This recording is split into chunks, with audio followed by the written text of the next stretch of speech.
Nós vamos continuar então com a profecia de Jesus, que está lá no Evangelho de São Mateus, capítulo 24, hoje versículos 29, tem um errinho aqui, 23 a 28. 23 a 28. Então, se alguém vos disser, olhai aquele... Então, se alguém vos disser, olhai, aqui está o Cristo, ou ei-lo acolá, não lhes dei crédito, porque se levantarão falsos cristos e falsos profetas, que farão grandes prodígios e maravilhas tais, que se fora possível, até os escolhidos se enganariam. Vede que eu vos adverti antes. Se, pois, vos disserem, ei-lo, lá está no deserto, não saiais. Ou, ei-lo cá, mais retirado da casa, não lhe deis crédito, porque do modo que um relâmpago sai do oriente e se mostra até o ocidente, assim há de ser também a vinda do Filho do Homem. Em qualquer lugar em que estiver o corpo, aí se hão de ajuntar também as águias. Então, meus irmãos e minhas irmãs, quem é o anticristo? É justamente o título da profecia de hoje, desse trecho do Evangelho de São Mateus. Quem é o anticristo?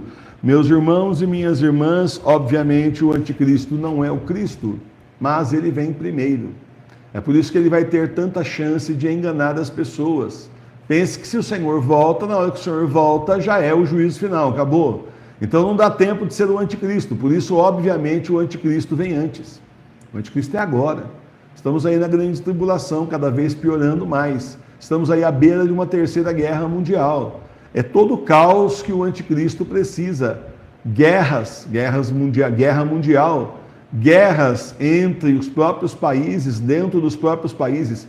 O anticristo precisa de caos. Ele precisa da terceira guerra mundial, ele precisa de guerras civis, ele precisa de fome, peste, miséria. Ele precisa, assim, de um grande caos para que ele apareça no céu com seus falsos efeitos, posando de ser o Cristo. E os jornais que são tão contra o Cristo, esses jornais que são tanto contra Cristo, vão dizer, é o Cristo.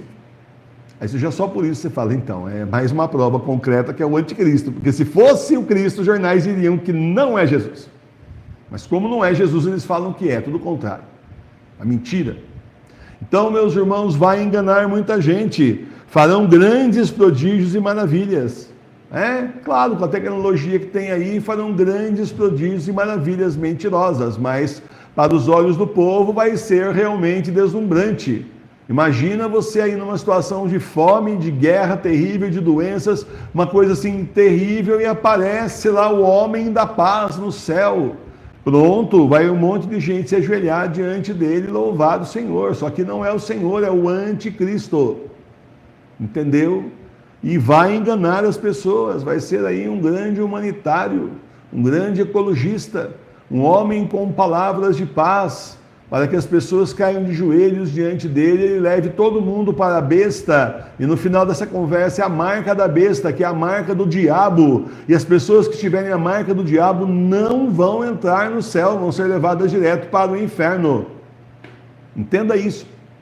Então, é claro que primeiro é mais ou menos igual ao Diocleciano, né? Aquele imperador louco lá que perseguia os cristãos, no começo lá da igreja, lá no início da igreja, no Império Romano.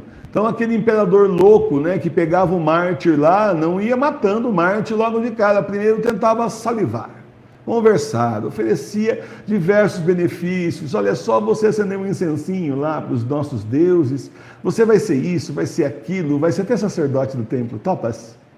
E os mártires não topavam nada, que é isso, que absurdo. Então, primeiro isso, depois ele ameaçava, depois ele torturava, no fim ele matava mesmo.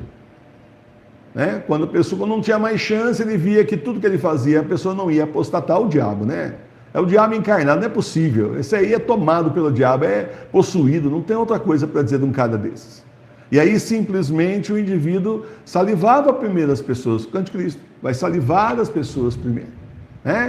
Olha que beleza. E a mídia está aí para simplesmente azeitar tudo para ele. E aí então um monte de gente vai ali cair de joelhos e ele vai levar todo mundo para a besta, e um monte de gente vai receber a marca da besta, é a besta e seus bestinhas, todo mundo aí feliz com a marca da besta. Aí tem a turma que não aceita, nós não vamos aceitar, começa a perseguição, Mas aí, como tudo que é do diabo, você sabe, primeiro começa tudo bem, o cara faz acordo com o diabo e vai ser um grande artista da música, ele vai ser um escritor famoso, ele vai ser conhecido, um político. E isso é o começo. Isso é o começo. O demônio leva a pessoa, já viu parábola em matemática, lembra disso? O demônio leva a pessoa até uma altura, depois ele solta. Aí é só queda livre. Aí vai soltar a humanidade, aqueles que acreditaram nele. E aí, meus irmãos, é tarde. Haja sofrimento e ranger de dentes, é tarde. E isso é só o começo.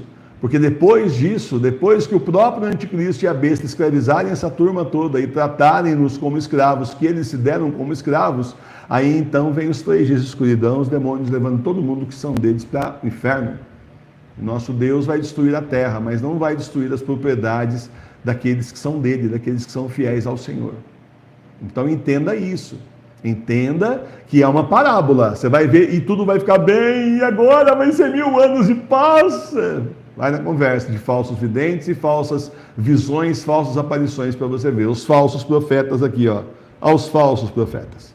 Tá certo? Então é aqui, o Senhor está falando deles já, nós estamos vendo diante dos nossos olhos.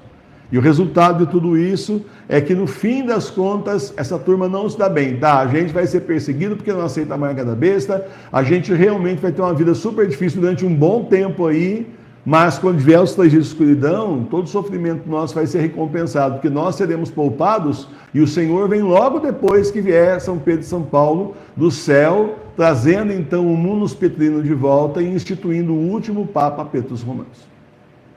E aí acabou. Aí ele prepara, ele acerta a igreja durante um certo tempo, já volta Jesus. Organiza a igreja para receber o Senhor, né? Para saber a volta do Senhor, e aí pronto, organizou, o Senhor volta e acabou. Aí é o juízo final.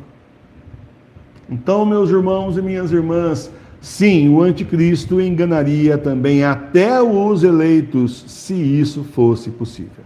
Até os escolhidos seriam enganados. E por que não é possível? Porque o Senhor não vai permitir.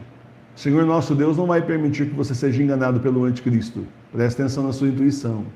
Preste atenção, anjo da guarda, só falando, não é esse.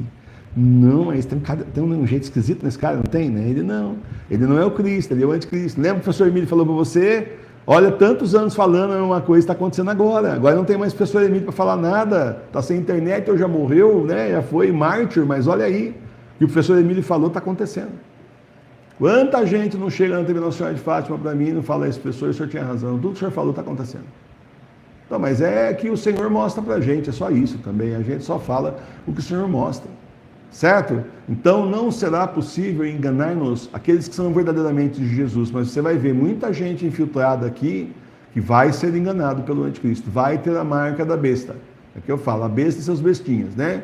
E depois vai todo mundo para o inferno junto com o anticristo e com a besta. Os 3 dias de escuridão é isso. Vão ser dizimados da terra. Então continuemos em oração, pedindo todo dia ao Senhor que não permita que a nossa paróquia, a Sagrada Face de Tours, seja enganada pelo anticristo e suas artimanhas e os seus falsos profetas, seus falsos videntes, suas falsas aparições. Louvado seja o nosso Senhor Jesus Cristo. Para sempre seja louvado. Tem alguma coisa de verdade? É tudo falso, né? Bom, mas o demônio é o pai da mentira. Tem alguma verdade no demônio? Vê bem.